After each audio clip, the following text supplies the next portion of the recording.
يؤمن أحدكم حتى أكون أحب إليه من والده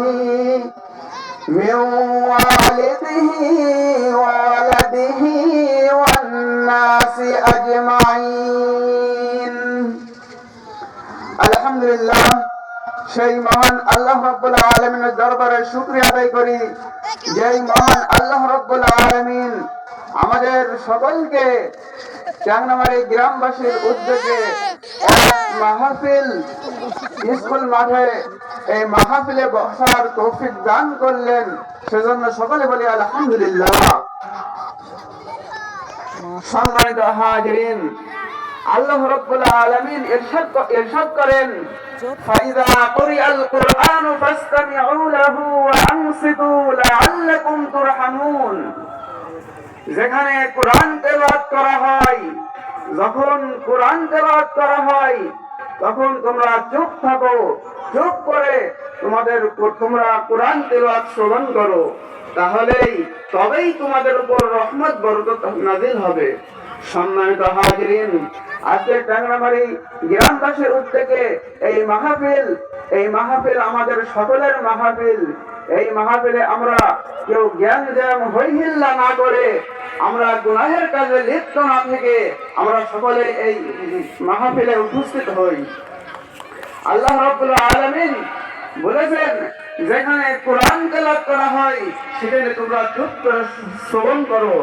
আজকে আমরা চায়ের দোকান বন্ধ রাখি শুধু আজকের জন্য আমরা চায়ের দোকান বন্ধ রেখে এই কোরআনের মাহফিলে আমরা উপস্থিত হই। আজকের জন্য টিভি সিডি গান বাজনা বন্ধ রেখে আজকে আমরা এই মাহফিলে উপস্থিত হই।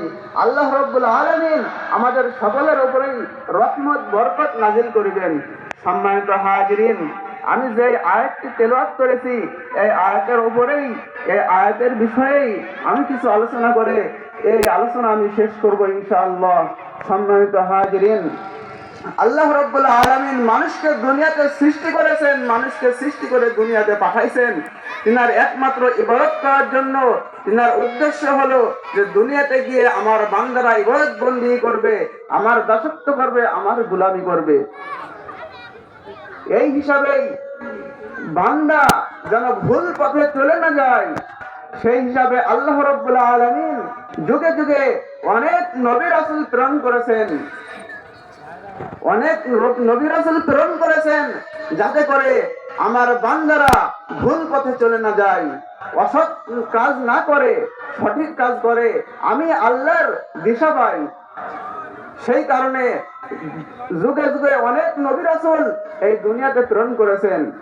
এই দুনিয়াতে অনেক নবী রাসূল প্রেরণ করার মাধ্যমে অনেক নবীকে এক এক মুআজিজা দিয়েছেন, এক এক অলৌকিক ঘটনা তারা ঘটাইছেন। আল্লাহ রাব্বুল আলামিন অলৌকিক ঘটনার সুযোগ, সেই শক্তি রাসূলদের নবীদের দিয়ে দিয়েছেন।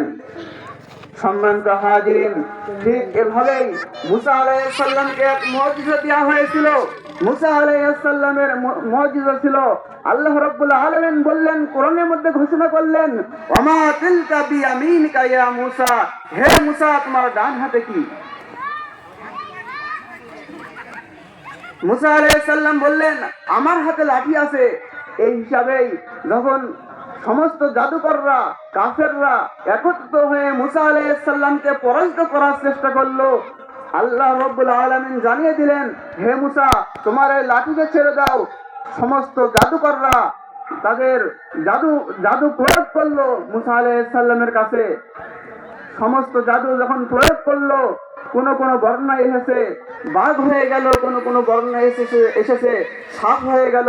এমন সময় মুসা আলাইহিস সালাম যখন লাঠিকে ছেড়ে দিলেন, সেই লাঠি সাপে পরিণত হয়ে গেল এবং সেই সাপ সমস্ত জাদুকরের যে জাদুগুলো প্রয়োগ করেছিল সেই জাদুগুলো সব সেই সাপে খেয়ে নিয়েছে। এটা ছিল মুসা আলাইহিস সালামের মুআজিজা।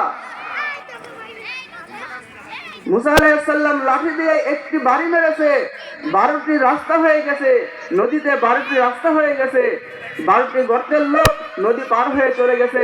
এটা ছিল মুসা আলাইহিস সালামের মুআজিজা। দাউদ আলাইহিস সালামের মুআজিজা ছিল তার কণ্ঠস্বর ছিল সুমধুর। তার কণ্ঠের সুর শুনে যখন জাবুর কিতাব তেলাওয়াত করতেন, তখন সমস্ত পশু পাখি তারা ওরা বন্ধ করে দিয়ে দাউদ আলাইহিস সালামের কাছে এসে উপস্থিত হয়ে দাউদ আলাইহিস সালামের জাবুর তেলাওয়াত শুনতেন। সমস্ত মানুষ একত্রিত হয়ে যেত। মাছ পশু পাখি যা ছিল সব একত্রিত হয়ে মুসা আলাইহিস সালামের জাবুর কিতাব তেলাওয়াত শুনতেন। এটা ছিল দাউদ আলাইহিস সালামের মুআজিজা। দাউদ আলাইহিস সালামের আরেকটা মুআজিজা ছিল, দাউদ আলাইহিস সালাম তিনি লোহার জিনিস তৈরি করতেন, দা, কাশি, হেসু, এভাবে তিনি অনেক কিছু তৈরি করতেন। ঠিক সেভাবেই মুসা আলাইহিস সালামের হাতে দাউদ আলাইহিস সালামের হাতে একটি এমন মুআজিজা ছিল, তিনি হাত দিয়েই লোহাকে গলিত করে ফেলতেন। আজকে আমাদের মধ্যে আমাদের সমাজে যেসব কামাররা আছে, আগুনে লোহা